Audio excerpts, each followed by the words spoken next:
in this video I'm going to explain to you what that P means, and especially when you see an arrow to the right.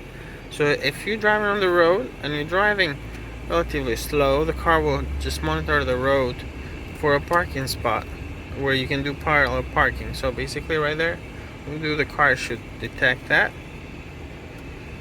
So as I keep coming next to this car, and then you can see it shows that because it detects, has the sensors on the front that realizes, hey, I can do parallel parking here. So the car can assist you.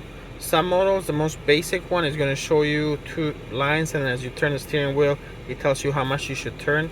This one will do the steering wheel and also actually adjust the steering wheel for you, so you don't actually have to touch the steering wheel. So when you see that P right there, all you have to do is put the car in reverse, and then this comes up, and then you press OK on the steering wheel, and then you start basically letting the brakes go and pressing the accelerator just a little bit.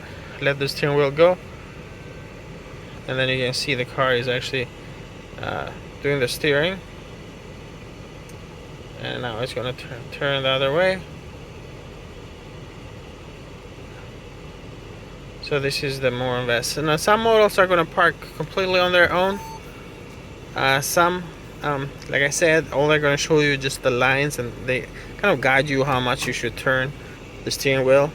That's the most basic. So it depends what features, what options are installed on the vehicle.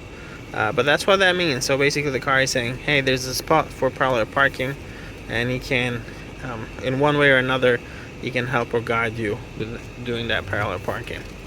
Thank you for watching YOUCANIC, where you can be the mechanic.